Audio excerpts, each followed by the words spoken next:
Hi friends, welcome to my channel. I am Arsheen and in my this video we will read Post Office by Rabindranath Tagore, which was written in Bengali in 1912. Translated in English by W.B. Yeats in 1913 and published in 1914. ये एक 3 act play है। इस play के major characters हैं माधव, माधव का adopted child Amal, Sudha a little flower girl, the doctor, dairy man, watchman, gaffer, village headman, king's herald, royal physician. चलिए शुरू करते हैं। एक्ट 1। इस प्ले की शुरुआत होती है माधव दत्ता एंड डॉक्टर जो कि आपस में बात कर रहे होते हैं अमल की तबीयत के बारे में। अमल की तबीयत खराब है और डॉक्टर उसे बाहर कहीं भी आने जाने से मना करता है और कहता है कि बाहर की आबो हवा और सूरज की रोशनी इसके लिए खतरनाक है। इस बच्चे को क्या बीमारी है ये नहीं पता है, लेकिन उसकी तबीयत खराब है। यहाँ पे एंट्री होती है गैफर की और माधव उससे बात करने लगता है कि वो कभी भी बच्चा अडॉप्ट नहीं करना चाहता था, क्योंकि वो नहीं चाहता था जो भी उसने कमाया है वो सब उस पर खर्च कर दे। लेकिन अब उसे अमल से इतना प्यार हो गया है कि उस पर कितने भी पैसे खर्च कर दे उसे फ़र्क नहीं पड़ता, बस उसकी तबीयत ठीक हो जाए किसी तरह। फिर अमल माधव से पूछता है कि डॉक्टर ने क्या कहा, वो क्यों नहीं बाहर जा सकता। तो माधव उसको बोलता है तुम कुछ दिन घर ही में रहकर आराम करो और जब तुम्हारी तबीयत ठीक हो जाए तो तुम आराम से घूमना फिरना, खेलना कूदना और पढ़ लिख कर पंडित बनना। माधव चाहता है अमल को कि वो पंडित बने। पंडित इस प्ले के अकॉर्डिंग उन्हें कहते हैं जो पढ़ लिख जाते हैं और अपना ओपिनियन दूसरों के आगे रखना स्टार्ट कर देते हैं। लेकिन अमल मना कर देता है कि उसे पंडित बिल्कुल भी नहीं बनना, बल्कि उसे तो दुनिया देखनी है, ट्रैवलर बनना है। ये था हमारा एक्ट 1। एक्ट 2 की ओपनिंग होती है अमल जो कि अपनी विंडो पर बैठा है और जो भी गुजरते हुए लोग हैं उनसे बातचीत करता है। सबसे पहले यहाँ पर एंट्री होती है कर्ट सेलर की, जो कि गाना गाते हुए दही बेचता है और अमल उसको रोकता है आवाज देकर। तो जब कर्ट सेलर पूछता है तुम्हें दही लेनी है क्या, अमल कहता है मुझे लेनी तो है लेकिन पैसे नहीं है मेरे पास। जो तुम दही बेचने के लिए गाना गाते हो ये मुझे बहुत पसंद है और मुझे ये तुमसे सीखना है, क्या तुम मुझे सिखाओगे और मैं भी बड़े होकर दही बेचा करूँगा। इस पर कर्ट सेलर उसको बोलता है नहीं नहीं, तुम दही क्यों बेचोगे, तुम तो पंडित बनना। लेकिन वो बच्चा मना कर देता है कि मुझे पंडित नहीं बनना। कर्ट सेलर से उसकी दोस्ती हो जाती है और वो उसको दही दे देता है, फिर चला जाता है। अमल अपने आप को इमेजिन करने लगता है कि किस तरह से आज़ादी से वो दही बेच सकता है, क्योंकि घर में रहकर वो बहुत ज़्यादा बोर हो चुका है और असली आज़ादी की कीमत उसी को पता है सिर्फ।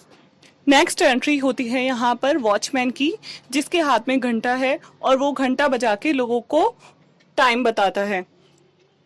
जब अमल वॉचमैन को रोकता है तो वॉचमैन अमल से बोलता है क्या तुम्हें मुझसे डर नहीं लगता अगर मैं तुम्हें पकड़ के ले गया तो राजा के पास। अमल कहता है प्लीज़ मुझे ले चलो ना राजा के पास, मैं घर में बहुत बोर हो चुका हूँ, लेकिन क्या करूँ, डॉक्टर ने मुझे मना किया है बाहर निकलने के लिए, तुम मुझे कैसे लेकर जाओगे।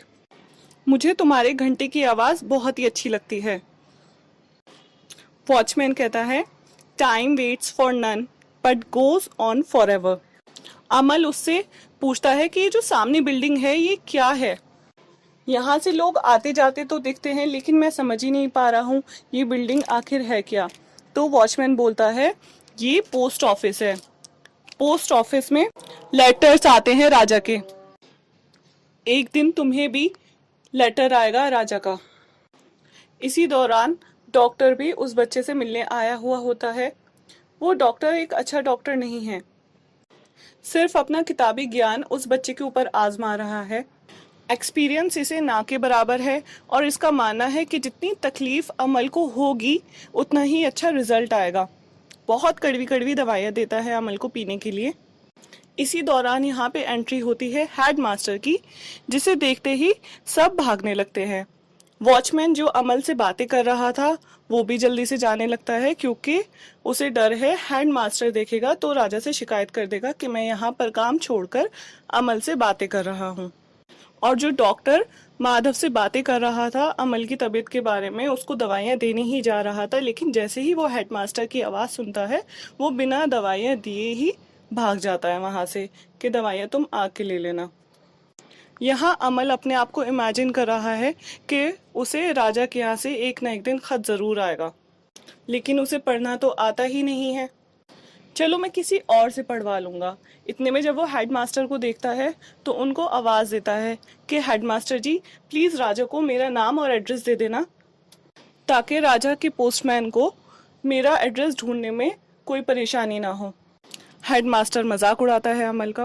ओहो, राजा तुम्हें लेटर लिखेगा? तुम कोई रिश्तेदार लगते हो राजा के। चलो ठीक है, कह दूंगा राजा से। असल में वो राजा से अमल और माधव की शिकायत करने की सोच रहा है कि किस तरह से ये लोग हैसियत से ऊंची बात कर रहे हैं। हेडमास्टर के जाने के बाद यहाँ पे एंट्री होती है सुधा नाम की लड़की की, जो कि फूल इकट्ठा करने जाती है। अमल उसे रोकता है और दोस्ती कर लेता है और सुधा से कहता है कि प्लीज़ तुम यहाँ पे रुको ना कुछ देर, हम दोनों बातें करते हैं। सुधा कहती है नहीं, मुझे देर हो रही है क्योंकि मुझे फूल इकट्ठा करने जाना है अपने पापा के लिए, क्योंकि वो फूलों की माला बनाकर बेचा करते हैं। अमल उससे कुछ फूल मांगता है, कहता है तो लौटते में तुम मेरे लिए भी फूल लेकर आना और मैं जब बड़ा हो जाऊंगा तो तुम्हें उसके पैसे दे दूंगा। सुधा कहती है ठीक है, मैं तुम्हें फूल दे दूंगी, लेकिन अब मैं जाती हूँ। वो वहाँ से चली जाती है। अमल इमेजिन करने लगता है अपने आप को फूलों के बाग में कि किस तरह से वो फूल तोड़ रहा है। उसके जाने के बाद कुछ बच्चे वहाँ पर खेलने आते हैं, विलेज बॉयज़, और अमल उनको आवाज़ देता है। वो बच्चे चाहते हैं कि अमल भी उसके साथ बाहर खेलने आए, लेकिन अमल मना कर देता है कि मेरी तबीयत ख़राब है और डॉक्टर ने मुझे बाहर निकलने से मना किया है। अमल उन बच्चों को बोलता है कि मैं तुम्हें अपने सारे टॉयज़ दे दूंगा, लेकिन शर्त है कि तुम रोज़ इसी विंडो के सामने आके खेला करोगे। गैफर भी अंधे बाबा बनके इस बच्चे को काफ़ी एंटरटेन करता रहता है बीच बीच में, क्योंकि गैफर इस बच्चे से बहुत ज़्यादा अटैच है और उसे इस बच्चे की तबीयत के ऊपर बहुत तरस आता है। एक्ट 3 जो कि लास्ट एक्ट है इस प्ले का, इसमें दिखाया है कि अमल की तबीयत ज़्यादा ख़राब हो रही है। उसे फीवर बहुत तेज़ है और धीरे धीरे आंखों की रोशनी जा रही है। माधव बहुत ज़्यादा परेशान है इसकी तबीयत देख के। वो सोचता है कि सारा दिन ये विंडो के पास बैठकर बिताता है, इस वजह से इसे बाहर की हवा और सूरज की रोशनी नुकसान कर गई है। गैफर उससे मिलने के लिए आता है अंधे बाबा बनके और वो बच्चा बड़ा खुश होता है उसको मिलकर। वो अमल को पैरट आइलैंड की स्टोरी सुनाता है कि एक आइलैंड ऐसा है जहाँ पे ना इंसान होते हैं ना जानवर, वहाँ पर खूब सारे पैरट होते हैं और मैं अभी वहीं से तो होकर आ रहा हूँ। जब तुम्हारी तबीयत ठीक हो जाएगी तो मैं तुम्हें भी लेकर चलूँगा। फिर अमल पूछता है कि मेरे लिए कोई लेटर आया है क्या राजा के यहाँ से? मुझे लेटर ज़रूर चाहिए और मैं राजा का डाकिया भी बनना चाहता हूँ। डॉक्टर भी अमल से मिलने आता है। जब वो उससे तबीयत की पूछता है, अमल कहता है कि अब मुझे कोई तकलीफ नहीं है, मैं काफ़ी अच्छा महसूस कर रहा हूँ। डॉक्टर कहता है माधव से कि ये तकलीफ महसूस ना करना ये अच्छा साइन नहीं है। अमल को धीरे धीरे नींद आ रही है। इतने में वहाँ पर हेडमैन आता है। हेडमैन ने जो राजा से शिकायत करी थी, बदले में राजा ने अमल से मिलने का डिसीजन लिया क्योंकि वो एक अच्छा राजा था। तो हेडमैन यही बात बताने के लिए अमल के घर आता है कि राजा उससे मिलने के लिए आ रहे हैं और हम अमल के हाथ में एक ब्लैंक पेज देते हैं। कहते हैं ये राजा का लेटर आया है तुम्हारे लिए। अमल को लगता है कि उसकी आईसाइट जा रही है, इस वजह से उसे कुछ नज़र नहीं आ रहा है, तो वो गैफर को बोलता है ये लेटर पढ़ के सुनाने को। तो गैफर झूठ मूठ लेटर पढ़ देता है अमल के लिए। राजा ने अमल के लिए रॉयल फिजिशियन भेजा है, जो आते ही रूम की विंडोज खोल देता है, कहता है इस बच्चे को फ्रेश एयर की ज़रूरत है। अमल रॉयल फिजिशियन से बताता है कि मेरी सारी दर्द, मेरी सारी तकलीफ जा चुकी है और अब मैं अंधेरे में चमकते हुए सारे सितारे देख सकता हूँ। माधव अमल के कान में कहता है कि तुम राजा से बहुत सारी चीज़ें मांगना जब राजा आए तो यहाँ पे दिखाया गया है कि माधव एक लालची इंसान है।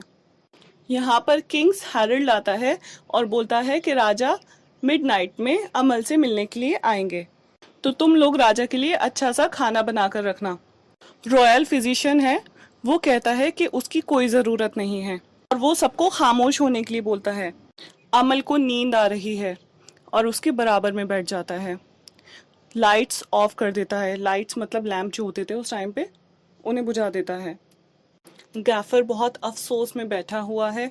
इतने में सुधा आती है वहाँ पर और रॉयल फिजिशियन से कहती है कि मैं अमल से कुछ कहना चाहती हूँ, उसे कुछ देना है। रॉयल फिजिशियन कहता है कि अब वो सो चुका है, यानी कि ही इज़ डेड। सुधा अमल के हाथों में फूल रख देती है जो वो उसके लिए लेकर आई थी और उसके कान में बोलती है कि मैं तुम्हें कभी नहीं भूलूंगी। ये प्ले यहाँ पर ख़त्म हो जाता है। इस प्ले की जो थीम है वो है डेथ एज अ फ्रीडम, कि किस तरह से मरने से पहले उस बच्चे के सारे दर्द, सारी तकलीफ ख़त्म हो चुकी थी और वो बेहतर फील कर रहा था।